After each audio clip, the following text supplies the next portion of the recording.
What is going on, guys? It is Trifecta J here, and welcome to opening day of the Major League Baseball season. Today we have the Chicago Cubs taking on the Los Angeles Angels, and we have a really good pitching matchup. Jake Arrieta will be taking on Garrett Richards. Arrieta, of course, has been so good in real life, and now starting off the day, Richards, and it's Ian Desmond striking out of the two-seam fastball. But I talked about this a little bit in the intro, but in this episode, I want to really go through my plans for this series, why I chose the Angels, and just everything about this series. So the last 2 years I've done a Major League or an MLB The Show franchise, and I've gotten to about the same point every year, and it's really just like last year it was trying to focus on other videos and stuff like that.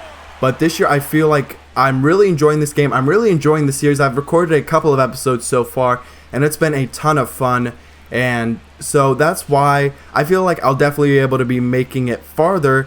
And so the reason I chose the Angels is they're in a very weird position, as they are not in any sort of contention. They have some nice pieces on their team, and Mike Trout, of course, some nice young pitchers, but they don't have the prospects currently in their system to add some good pieces to hopefully get them into contention.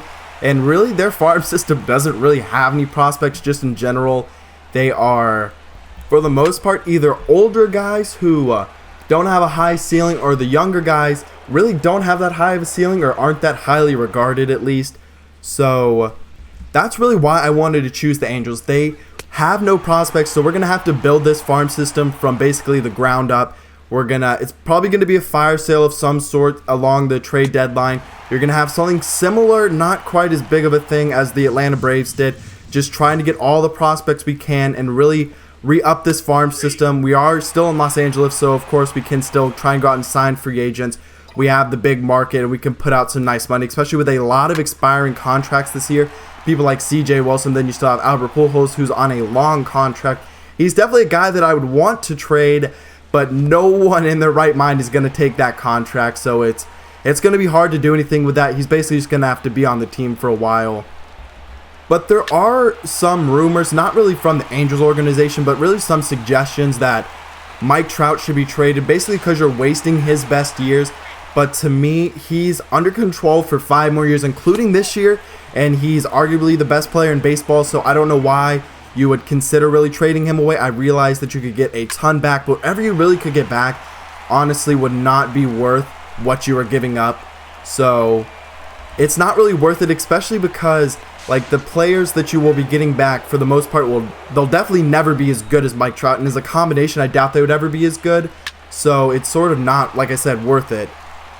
But the Angels will strand 2 as the final out by Johnny Giavotella, so the Cubs are down 1-0, as here is a hard hit ball by Yunel Escobar. It bounces up off the wall. Escobar will get into second standing up, so a 1-out double.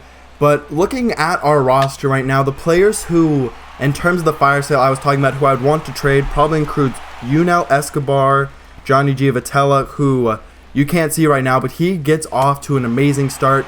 By the time I play the next game, he's hitting around 350, so that's very valuable for a playoff contending team. Also, Carlos Perez, Fernando Salas, Joe Smith, Houston Street, Hector Santiago are probably the main ones that I'll be thinking about trading along the trade deadline.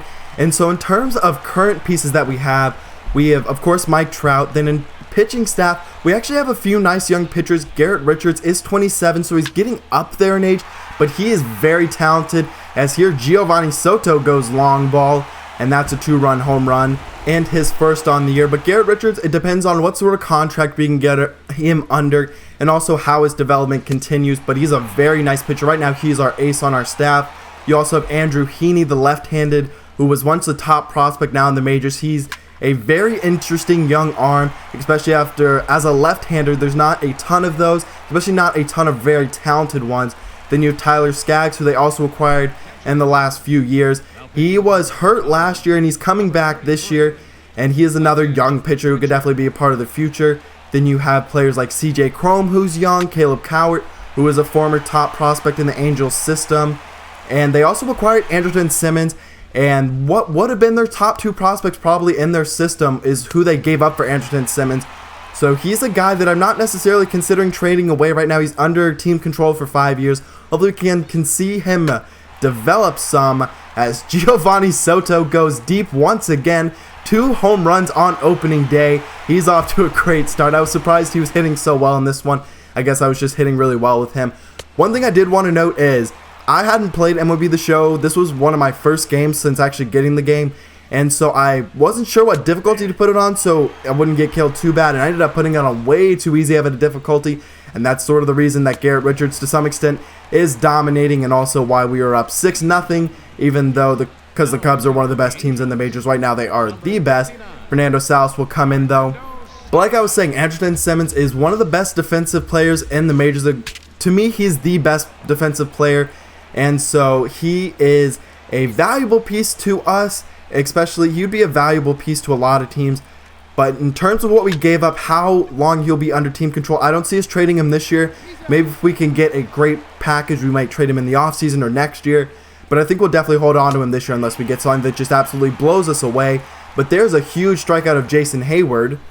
But for the most part, you have Skaggs, Heaney, Richards, and Trout, along with some other younger players. But that's basically the only long-term pieces I would say we have on this team.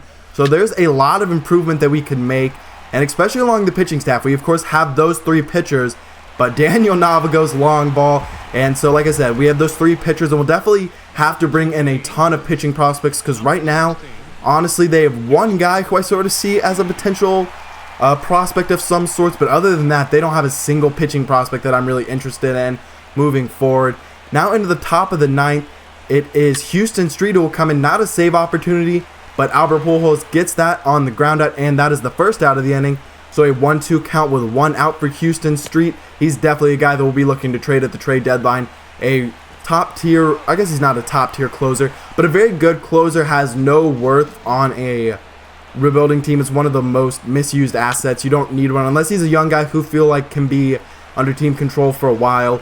But there is the 3rd out of the 9th, and we will go on to win this game in dominating fashion. Though, like I said, I put the difficulty way too easy. Definitely going to start adjusting that and find the middle point where it's a tough enough thing, but I'm also not getting blown out every game. But it's probably something that should be a little tougher because our team doesn't have a ton of talent. But I hope you did enjoy episode 2 of the Los Angeles Angels franchise. If you did, please leave a like down below. I will see you for episode 3. Comment below who you think we should trade, because I'm out.